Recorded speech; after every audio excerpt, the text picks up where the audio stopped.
Hey, what's up, everybody? Mike Lindsley back with you. It is 9 minutes with me here from Rosie's Corner on a special Fish Friday of Super Bowl weekend. Make sure you get on down here. Pizza and wings going on this weekend for the big game. And, of course, you can get the garlic parm. You can get the gold fever, the whole kit and caboodle here at Rosie's Corner. Check out the website, rosiescorner.com, and on Facebook and on Instagram as well. I'll be tweeting out the menu several times as well, so be on the lookout for that. And here today, it's a Fish Friday, so get the entree version. You can get the sandwich version with your mac and cheese or fries and coleslaw. I suggest getting it all here on a Fish Friday. ML Sports Platter, of course, presented by Rosie's Corner here in Brewerton on Route 11. Make sure you get on down here. Pizza, wings, pasta, hot and cold subs, and more. Fish Friday, other themed food days as well, like your chicken and biscuit Wednesday, turkey slop Tuesday, meatloaf Monday, and mac and cheese also is available every Thursday here at Rosie's Corner. So speaking of Super Bowl 55, obviously wishing that these guys were in it. What a year for the Bills, but it is the Chiefs and it is the Bucs, and both teams deserve to be here. On the Tampa Bay side, we know, I think during the year it was mind-boggling.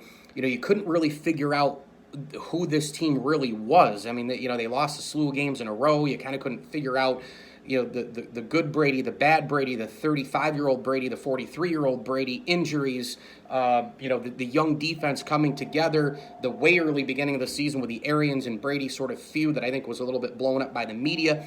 They win a bunch of games. They get into the postseason. They went on the road against Washington. They went on the road against New Orleans. Again, albeit no fans, or very few in New Orleans and very few in Green Bay in the NFC Championship game. And they arrive in Tampa as the first team to host a Super Bowl. And on the other side, before we break it down, what can you say about Andy Reid, Patty Mahomes, Brett Veach, the GM, and the Kansas City Chiefs? This is a team that right now I think is slowly but surely building a possible empire of football, a dynasty of football, and they've got the cap pretty much, I think, figured out for the next couple of years. They'll be under going into next year, but that's before all the cuts and all the rest. That's before the draft.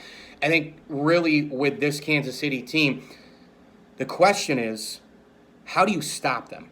I mean, it's easy to say, that the Chiefs are the number one story in sports in terms of what they've done from a success standpoint, a Mahomes, cool quarterback standpoint, being the best quarterback we've seen probably in a long time, I think the most talented quarterback we've seen in a very, very long time, and maybe not best quarterback in a long time because the other guy, Tom Brady, has been doing it for 20 years in his 10th Super Bowl, and he's won 6 going for his 7th. But Patrick Mahomes, the whole Chiefs thing, it is the number one story in sports right now. But maybe even above that is, how do you stop them? What do you run for a defense? Do you run cover 2? Do you run cover 3? Do you run more man? Do you run zone? Because, look, the Bills tried in the regular season to just say, no big plays whatsoever, no Kelsey, no Hill, we're going to let you run all over us. It blew up in their face. Even though it was a one-possession game at one point, you really didn't feel like the Bills were going to win that game. Fast forward to the playoffs, the Bills kept going with zone all the time, all the time. And by doing that, they took away their best corner in Trey White as far as the man-to-man goes because they didn't want to give up plays over the top. But then you gave 7 to 10 yards free to Hill and to Kelsey, yards after the catch, and Mahomes picks apart zones in between linebackers, safeties, and corners. So what do you do there? Do you blitz heavy like crazy, bring everybody up? And then Mahomes dumps it over to Kelsey, or he dumps it to the running backs for screen plays. I don't know how you defend this team.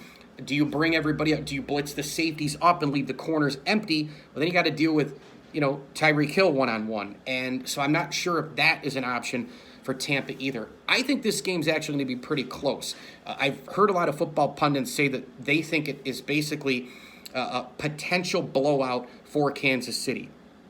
I don't think so. I think Tampa Bay has a good enough defense here with Todd Bowles and company to come up with enough scheme and enough system to frustrate Patty Mahomes. Do I think they'll stop him? No. But I do think that they'll be able to contain him in spots. And again, it comes down to, first and foremost, do you go at Mahomes with the blitz or do you not? And how do you deal with Travis Kelsey in the middle of the field? Here's a guy who's not only a great tight end, running tight end routes and all the rest, but he's running receiver routes as well, like nobody else. I mean, him and Rob Gronkowski, Antonio Gates, Tony Gonzalez, probably the best, Kellen Winslow, probably the best tight ends in the history of the game. Kelsey's doing things that are just absurd right now, and he can block downfield when they run those quick receiver slants and all the rest. And I think Travis Kelce has got to be the focal point, the guy of this Kansas City Chiefs offense. So let's see what the secondary of Tampa will do. They've got a lot of young physical linebackers. They've got a lot of young corners and players who can take the ball away. I love Winfield Jr. I love the secondary and the linebackers right now. I think this team could be better next year defensively, actually. And then offensively, we know what the deal is with Tom Brady. We know that this guy is an all-timer. He's here for the 10th time. He's going for his 7th ring. And I think, the ground game will be very important for him, getting Jones and Fournette going so that he can work the play action into Godwin, into Evans.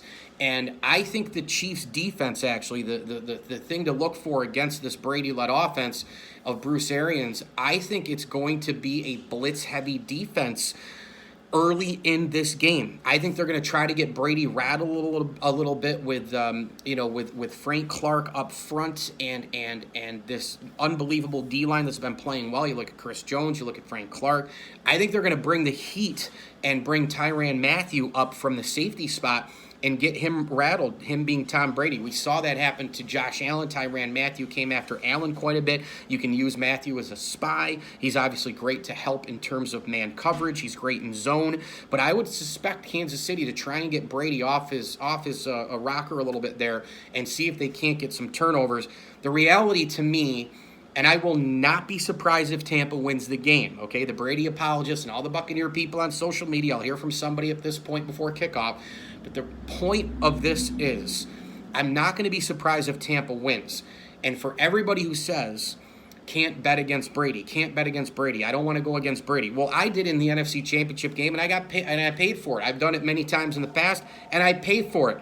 But I'm at the point right now where I go above going against Tom Brady. How do you go against Patrick Mahomes? This guy figures it out. Last year, down 24-0 in the playoffs to the Titans, to the Texans, no problem, comes back. Double digits to the Titans, comes back, no problem. Double digits to the 49ers in the Super Bowl with around 10 minutes to go, no problem. 4th down throws, no problem. Bringing the heat, the Texans defense on a 3rd and 10, key play of the game in last year's postseason, no problem. He runs for the first down. You get him outside the pocket, you get him running away, opposite throwing hand, you think you've got him, he flicks the wrist, and it's to Travis Kelce for 25 yards. You think you got him in man coverage, you don't. He slips away. He lets Hill get an extra stretch, an extra length, an extra foot. He flings it over the top for a 55, 60-yard touchdown. The guy is impossible to stop, and so therefore, that's why I'm going Kansas City 36-31. I know nobody likes to go after Tom Brady, and nobody likes to go against him, and I don't either.